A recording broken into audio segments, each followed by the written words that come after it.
Hello students, Chemistry Rights team once again happily welcomes you for the NEET NTA Mock 90 discussion, Chemistry. Let us go quickly into the very first question. Identify the compound in which phosphorus exists in oxidation state of +1. So for every compounds given here, we have identified the oxidation state. For hydrogen, it is 3 plus phosphorus is X and then 3 oxygen minus X. That in turn results in 3. Similar way, phosphinic acid, if you calculate, X turns out to be 1. So the option is B for it. And sometimes there may be a question, the phosphonic acid, phosphinic acid, that itself is a question. So make sure you know the name of phosphinic acid structures. If they give you phosphinic acid, you should be in a position to recognize H3PO2. Pyrophosphorus acid, orthophosphoric acid, such a way you should immediately identify the formula of it. So for the rest things, X equal to 3, X equal to 5 appears to be correct. Second question, the number of isomers for the aromatic compound C8H10 is asked for. So when you calculate the degree of unsaturation, number of carbons plus 1 minus number of hydrogen by 2, we get 4. Possibly we may end up with saying 4 isomers are possible or 4 cyclic compounds are possible.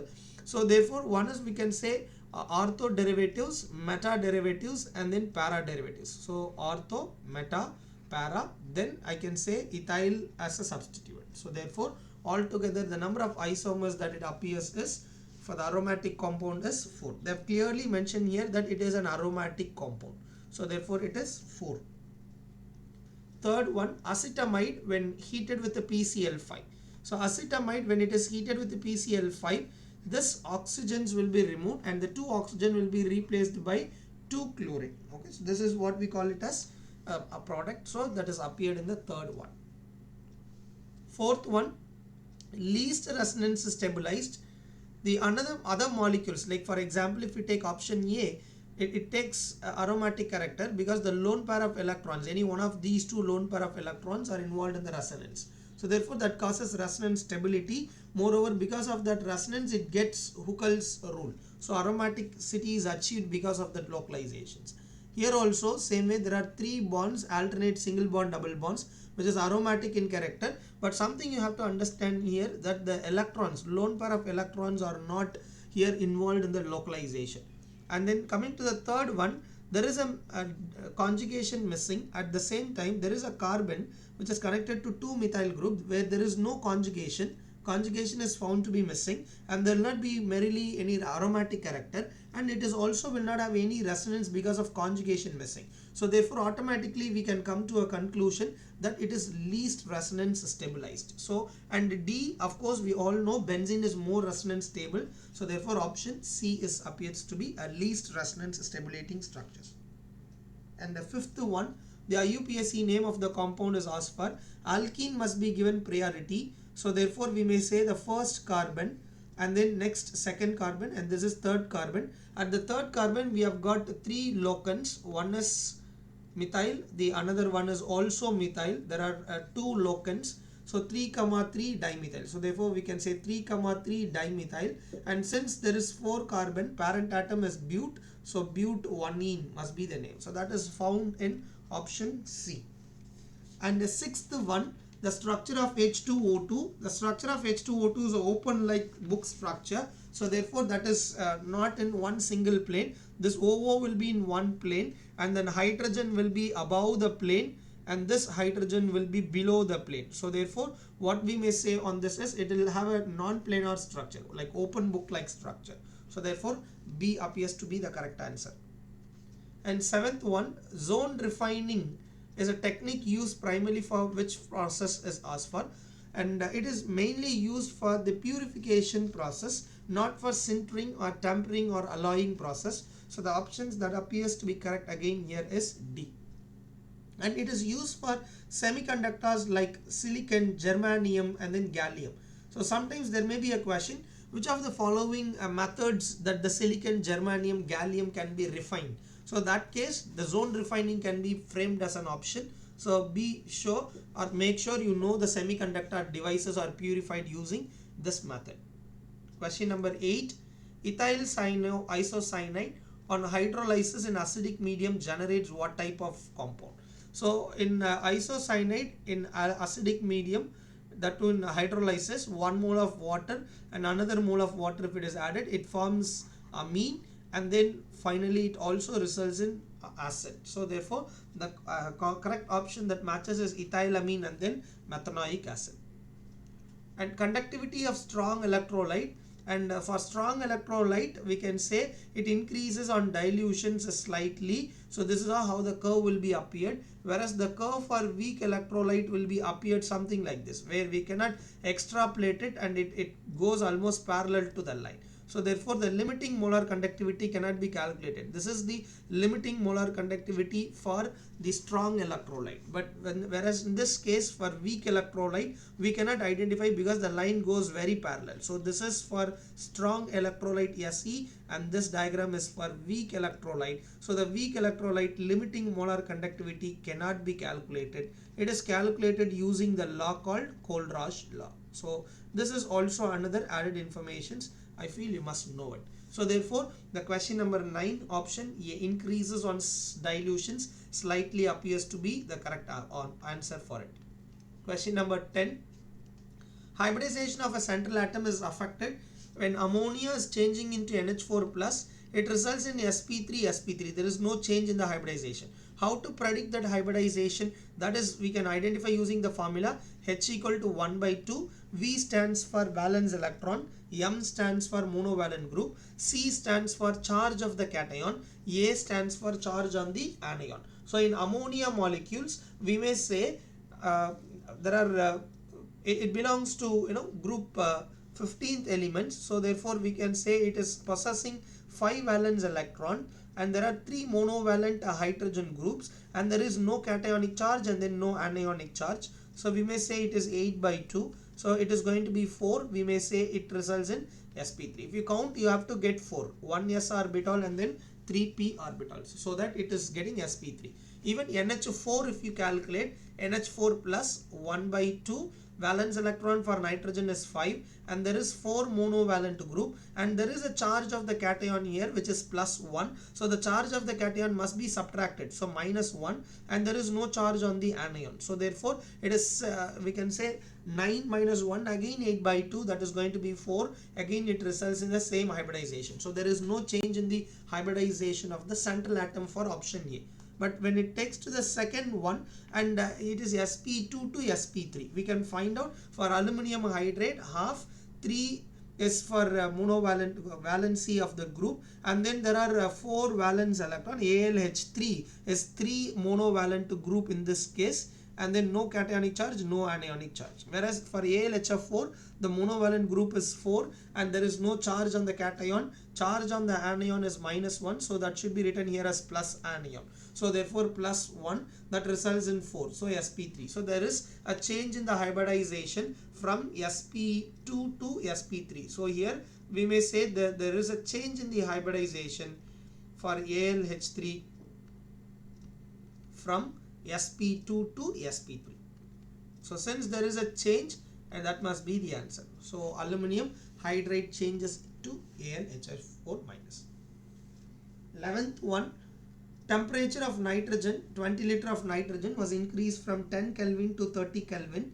Change in the volume was asked for. Applying a Charles law, we may say that V1 by T1 equal to V2 by T2. So V2, from this we may say 60 liter, but the question asked is a change in the volume. So which means how much initial volume is, how much is the final volume, take the difference. So initial volume is given here as 20 and final volume is 60, so the difference is going to be 40. So option B appears to be correct one. And 12th question, which of the following complexes will have got minimum electrical conductivity? So for every compound the number of ions is identified, and option A got only 2 ions. It dissociates, only this chlorine is going to come as 1 chlorine here, whereas here there are 2 chlorine, so here 2 Cl minus. So 3 chlorine and 3 Cl minus. Over here 4 chlorine and then 4 Cl minus. So the number of ions keeps on increasing. So the conductivity will be bit higher for option D, followed by C, and followed by B, and then followed by A. This is the electrical conductivity order, DCBA, but they've asked for a minimum, so therefore the minimum conductivity is obtained for option A. So the answer must be option A for the 12th one. And 13th one, the difference between quartz and quartz glass. A fused one is called as quartz glass, and this quartz glass will have an amorphous one, so therefore it is comes under a haphazard way of arrangement. So therefore fused quartz only is correct answer for this. And which of the following violates half-bar as well as Pauli's exclusion principle?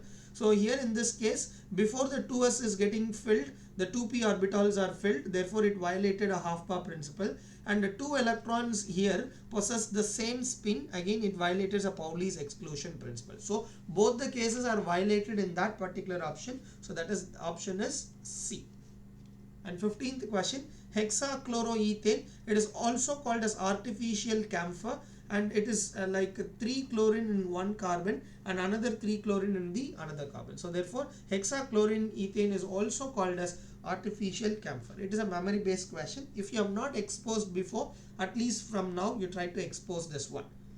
16th question, in a reaction RCHO is reduced to RCH3 using zinc and HCl. So zinc and concentrated HCl reaction is called as Clemmensen reduction. So where the CO part is going to convert into CH2 part. That is the tactics or changes involved in the Clemmensen reaction. So the one that says is product B or option B.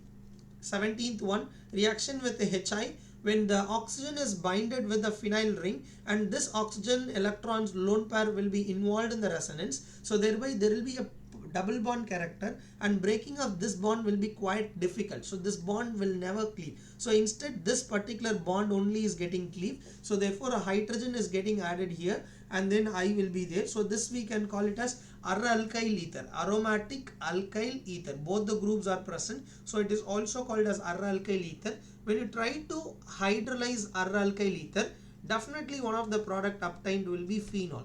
So and the other one is methyl iodide. So aralkyl ether and then upon hydrolysis with HI, so it gives phenol as one of the product definitely and methyl iodide. So the 17th one is option B. 18th one, direct straightforward. Pterylene is a polymer obtained from ethylene glycol and then terephthalic acid or benzene 1,2 dicarboxylic acid, and basically this is a polyester. Sometimes that itself can be asked since it contains a COO group and it also called as a polyester group. So these are the added information that you must know related to it. Sometimes they may ask pterylene is a polyamide or polyester or none of this kind. So you'll have to say it is polyester. And then 19th one, so the answer for this question is 18C, ethylene glycol and then terephthalic acid.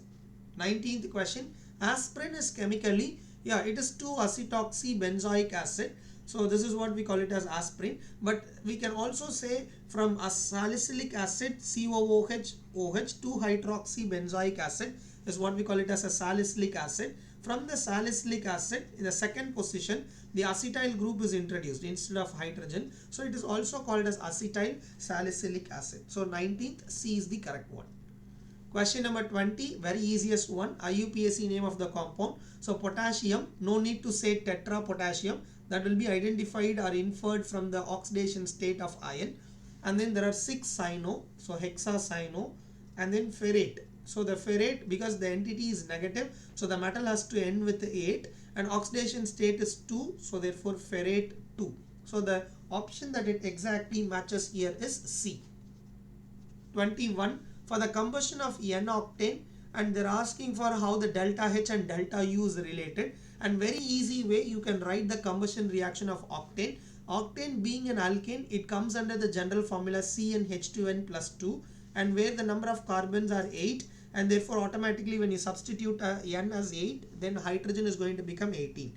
So then since 8 carbon are there, so I'm writing here 8, and then since 18 hydrogens are there, so I'm writing 9, so that 9 into 2 it becomes 18 hydrogen, and by that way 8 into 2 it is going to be 16 oxygen, and 9 into 1 it is going to be 9 oxygen. So totally 25 oxygen must be there on the right side. So it has to be present same on the left side, but here 25 if I write, it becomes 25 into 2, 50. So half of it is going to be 25 oxygen. So 25 by 2, and since octane is a liquid, and oxygen and carbon dioxide only is the gaseous substance. So the delta Ng is 8 minus 25 by 2, that is going to be minus 9 by 2, or we may say it as of minus 4.5. So substituting del H equal to delta U plus del Ng RT formula, we are getting this expression, and that was exactly matching in the D option. Got it? So why it should be given is because it is given here kilojoule per mole, but here it is 298 Kelvin is given, so that is multiplied, or 8.314 into 10 power minus 3 in order to convert into kilojoule. They have given here the unit as kilojoule, so therefore here we must also multiply by 10 power minus 3, so that we will get 0.298 as the answer. And 22, which of the following is an electron deficient compound? If I count here, it is going to be 8 electron, whereas in this case it is going to be only 6 electron. 1, 2, 3, 4 and then 5, 6. Only 3 bonds, so 6 electrons, whereas here it is including 1 lone pair, so altogether 8.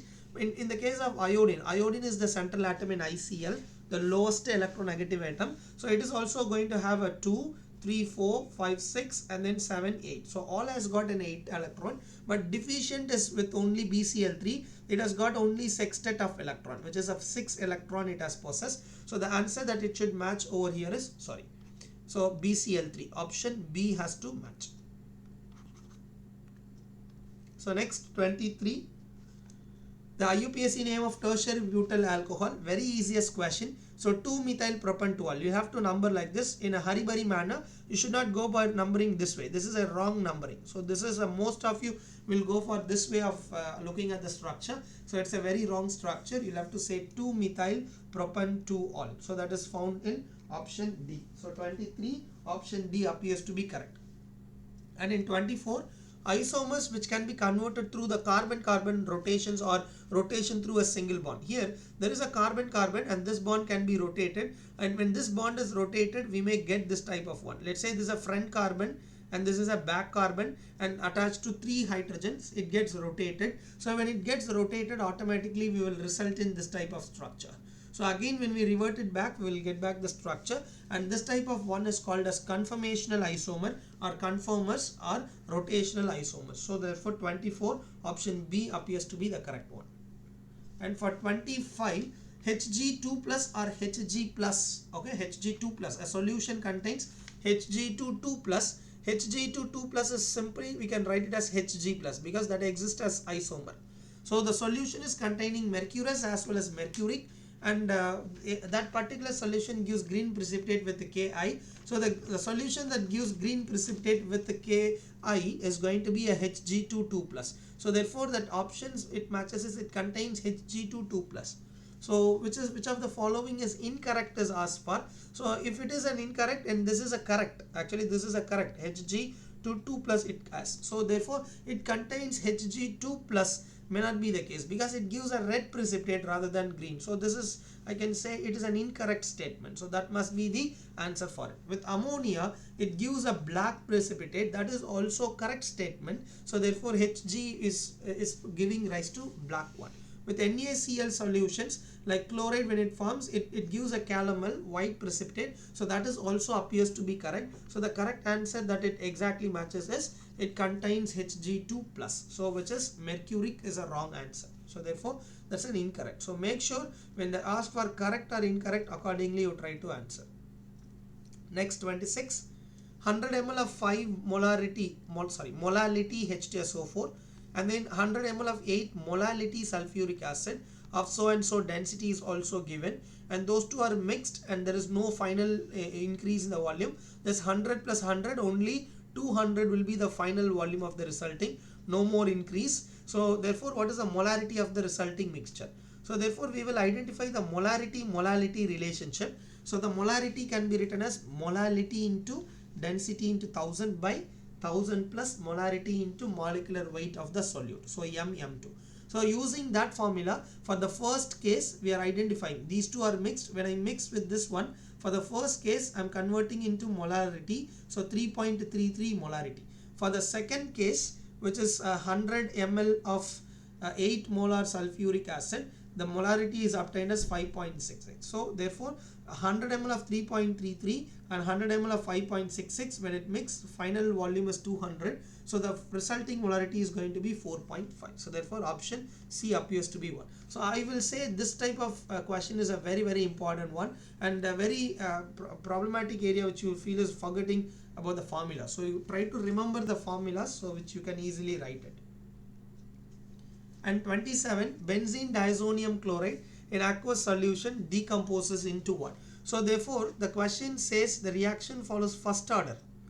PT is pressure of nitrogen at constant volume and temperature that corresponds to different time intervals, whereas PF is a final after completion of the reaction. So which graphs is conforming to the kinetics of the reactions. So therefore how this question can be done is, let's say initially they haven't talked about what is the pressure, but final pressure is given. Final pressure is given as a PF. So PF is after completion of the reaction. So which means how much amount is initially taken, the same amount will be formed. Okay, that is because final amount and initial amount will be the same. If 10 moles are taken initially, and if 1 mole is producing 1 mole of the product, finally if 10 mole products are formed, we may say 10 mole of reactants are reacted. So therefore after completion of the reactions, whatever the pressure is obtained, and that is also representing an initial mole data, and then pressure at a time t at any regular interval at constant volume and temperature represents how much mole of nitrogens are evolved at also the same time how much of C6H5N2 plus Cl minus is reacted. So we know Kt equal to 2.303. Since it is a first order kinetics, I am using a first order equation, log A by A minus X. So A is my initial concentration. My initial concentration or initial mole concentration is represented by PF, and then PT represents amount reacted. So therefore A minus X is PF minus PT. So rearranging the equation, we are transforming into this way. So they have given log PF minus PT versus time. So this is a log PF minus PT, and that log PF minus PT and T. When you plot it, it is in the format of y equal to mx plus c. So therefore the graph can be written something like this. When it is written like this, then what we may say on that is slope equal to minus k by 2.303. So therefore the option that it has is negative 1. So therefore I feel the 27, the correct option that it has got is C. And 28, which of the following has a largest ionic radius? So down the group the radius will be very larger or quite larger. So lithium, sodium, potassium, rubidium, cesium plus will have a greater. So cesium plus should be the answer. And 29, in ammonia solutions, zinc 2 plus forms zinc NH3 2 plus. And in this solution, to increase the concentration of zinc 2 plus, what we must do? Okay, so in order to increase the concentration of zinc 2 plus, the reaction has to shift in a backward direction, not in a forward direction. So in order to proceed in a backward directions, we can either remove this formed one, which is ammonia, or we can use ammonium to remove like HCl and water. So ammonia with HCl forms ammonium chloride, with water it forms ammonium hydroxide, so that the formed ammonia will be removed, and then it is completely proceeding in a backward direction. So either water or HCl appears to be the correct option for it. And 30, reaction with a CO and H2 and the syngas, when Cr2O3 with the zinc oxide for the use for the manufacture of, okay, it is manufacture of methanol, and it is a very important one from surface chemistry. It has given from straight away NCERT. So I will also suggest you to go for remembering this one. When you use nickel as a catalyst, the product is methane. When you use Cr2O3, this one zinc oxide, the product is methanol. Whereas when you use a copper, then it is going to be a formaldehyde. So there is a different products for a different catalyst. So this says that catalyst for one reactions may not catalyze for the other reactions, and catalyst is specific because only one different products. Maybe here on the left side reactants are same, CO and H2, but on the right side, which is not exactly equal. So one side is methane, the other side is methanol, the other side is formaldehyde. So you are getting a different products with a different catalyst. So therefore question number 30, eventually it is option D. In case instead of Cr2O3 zinc oxide, If nickel or copper is used, you must select accordingly that options. 31, Beckman thermometer, and this thermometer is specifically meant for measuring lower temperatures, specifically to about 5 degrees Celsius, and it also estimates to the maximum level of 10 power minus 3 degrees Celsius. So therefore it is used to measure a lower temperature. So 31, B must be the correct option for it. 32, an element with atomic number 20 will be placed in which period of the periodic table? So try to remember for this type of questions the positions of the inert gases. We know it is 2, 10, 18, 36, 54 and 86 and then 118. These are the period 1 and then this is period 2 and this is period 3 elements. This is period 4 and period 5 and period 6, period 7. So we may say period 3 contains atomic number 19 to 36. Okay, so therefore in 32 we may say hydrogen and helium belongs to the first period, and then next one is 10, 18 and 18 to 36. So 19 to 36 belongs to P4, not P3, sorry. So therefore it belongs to P4. So if P4 is completing at 36, so 37 to 54 belongs to period 5. So 19 to 36 belongs to period 4. So the atomic number 20 is going to lie in the period 4. So therefore option D for it. So and then we may say the questions also here that period 4 will be from 19 to 36. So therefore we may say it is a fourth period. And 33, when dry chlorine gas is passed through silver chlorate at 90 degrees Celsius, it results in AgCl and then it also forms a ClO2. So therefore option A. This is I'll say little vague questions because this type of reactions are merely not covered in anywhere. So I'll categorize this question as memory based questions. Try to expose these questions, but I don't think so the question is going to be something like this for your final NEET. So 34, and hydrogen peroxide in the presence of OH. This is also an added information which is beyond the scope. So Tachins oxidation, we will say this as salicylaldehyde to 1,2-dihydroxybenzene is what we call it as a Tachins oxidation. So therefore option D is the correct one. Lieberman's nitroso test or for amines, Lederer-Manasse reactions also the same manner, and then Riemer-Tiemann reactions which you are learning in aldehyde ketones, and Lederer-Manasse is for phenol backlides resins, and then Tachin is this one. Okay, salicylaldehyde to 1,2-dihydroxybenzene.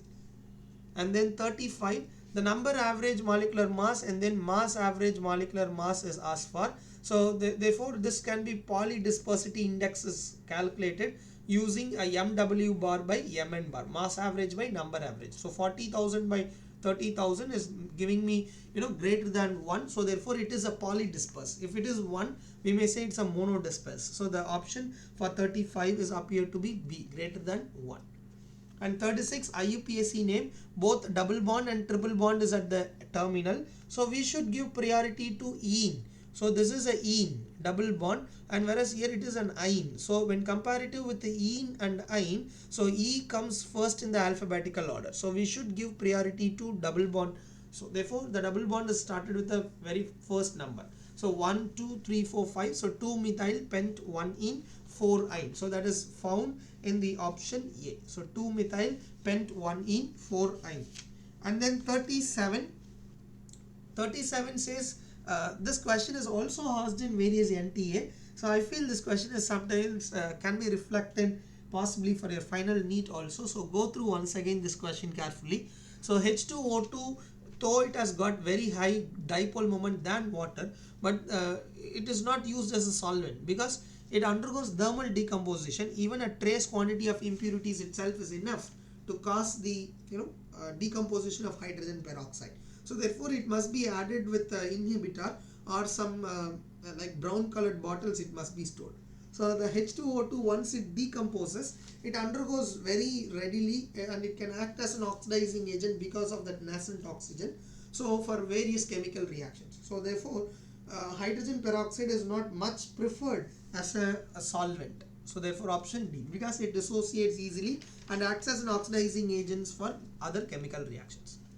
Coming to 38, nuclear reactions. This you can encounter again only from physics, not from chemistry, because if you are a mains or JE aspirant, then you may be learning nuclear chemistry also along with radioactivity. And here we may find 7 plus 1 8, and here 8, so it should come only 0 here. So 14 plus 1 also 15, which is balanced already, so here also that must be 0. So gamma rays only can fulfill that one, because gamma rays are no charge and no mass, so therefore the rays that must be is a gamma ray. So therefore option C appears to be the correct one for 38. And for 39, they're asking for the best reagents to accomplish the following transformations, and this reaction appears to be like it is cleaved here, and it results in OH and then H. So it appears like that it forms an anti-Markovnikov addition. So ozonolysis is going to produce the different aldehydes and ketones, but here it is the straight chain is maintained as it is. So therefore we may say that cannot be the reagent. And this is a hydration of water, but Kucherov's reaction, it undergoes intern tautomerism. So it is also going to break and it is going to undergo oxidation, potassium permanganate. So only the hydroboration oxidation reaction, this reagent is hydroboration oxidation, where the addition of water molecules is done in the anti-Markovnikov way. So therefore when it is done in an anti-Markovnikov way, until all this double bond becomes single bond, it gets done, and then finally 2 OH attached to the same again carbon will be highly unstable system, which immediately eliminates a water molecule, so that it results in aldehyde CHO and then OHO. So therefore the best accomplishment reagents can be done for the following transmission is option B. And 40, maximum number of possible hydrogen bonds in a water molecules. If you take one water molecules H2O and it is surrounded in turn by 4 hydrogen bonds, we can find this is a first hydrogen bond, this is a second hydrogen bond, and this is a third hydrogen bond, and this is a fourth hydrogen bond. So there are 4 types of hydrogen bonds, or 4 sites of hydrogen bonding are possible. So therefore the answer for this is B. 40 is B. And 41, equilibrium constant for Kp at room temperature, which is at 25 degrees Celsius, is given 2.85, and when the temperature is raised, the equilibrium constant is decreasing. So that indicates that if Kc decreases, product concentration decreases, because Kc equal to product concentration by reactant concentration. So if product concentration decreases, which eventually means that the reactant concentration increases. If reactant concentration increases, which means the reaction is happening in a backward directions, which means the backward reaction is endothermic, and if so is the backward is endothermic, then the forward is, of course, it is exothermic in nature. So therefore for 41, exothermic appears to be the correct answer. For forward reaction it is exothermic, whereas for backward reaction it is endothermic in nature. And 42, which of the following pairs are position isomers? Find the IUPAC name, number it. This is a first carbon, second carbon, third carbon. So number is 3, and look for the number, how much it is substituted. There is one methyl which is not numbered. This is appeared as a locant. So therefore for that one number. So 31. For this also, if you take 1, 2, 3 as a number. So if you try to number it this as 1. So we may say 1, 2, 3, and it will also results in 3 main chain carbon and then 1 substituent here. So 3, 1. If 2 XY number is having same, or 31, 31, that is a position isomer. If those two are not same, we may say it is a chain isomer. So therefore 42, it is option B. Isobutyl alcohol and then tertiary butyl alcohol appears to be the same one. It is having a same position isomer. 43, Kc data is given for a reaction at 800 degree Celsius, which is 0.1, and when equilibrium concentration of both the reactant is 0.5 mole, what is the Kp at the same temperature? So since the delta Ng equal to 0, so we may say Kp equal to Kc, and we may say 0.1. So we may say 0.1. So this is answer for this is 0.1. That's it. And answer for this question is for 44. Carbon is 20 by 12 because percentage is given 20. For hydrogen 6.67 by 1. For nitrogen 46.67 by 14. And then for oxygen 26.67 by 16. So when you go for simplifying it, you are getting the number of moles, divide by the least number of moles, where here the number of moles that is least is 1.66. So therefore when dividing by that one, we are getting a ratio of 1:4:2:1. So therefore it can be written as C1H4N2O1 or NH2 twice CO. Now it undergoes decomposition and it gives a biuret. The compound is biuret and that produces a violet color with alkaline copper sulfate. Biuret test is a very important test for protein. It is a test for protein. Maybe many of you are aware from your biological practicals. So therefore we may say the compound that is produced here is C, NH2 twice CO, which is a urea, NH2CO NH2. That is what we call it as a urea. So the compound what is given to us is urea. And 45, which of the following combinations will produce hydrogen gas? Okay, so we may say zinc with NaOH, sodium zincate, and that produces a hydrogen gas, but remaining all doesn't produce a hydrogen gas. Option B is MacArthur Forest Cyanide process for the extraction of gold and silver. And C also, from P block we are learning it depending upon the conditions. If we use hot and con, we may get NO2. If we use a dilute and concentrated HNO3, then NO will be obtained as a product. With the iron, it is also producing iron nitrate. So the oxidizing agent. So nitric acid here is oxidizing agent. It acts as an oxidizing agent. Converts Fe, oxidizes Fe to Fe3 plus. Copper to copper 2 plus. So there is no liberation of hydrogen, only formation of hydrogen gas in the case of zinc with NaOH as it forms sodium zincate. So that's all we have for the day. So I think so we have made all the 45 questions.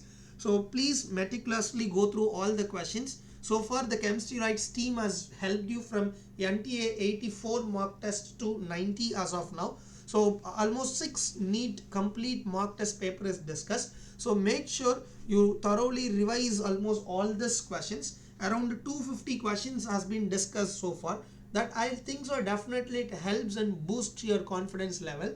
So make sure you view all those videos and come to know how the answer is appearing for every single question. And since you are in the last minute of preparation, I feel this may help you out. So let's see how many of you are going to get a very good score. So thanks for watching anyways. So visit again, get electrified with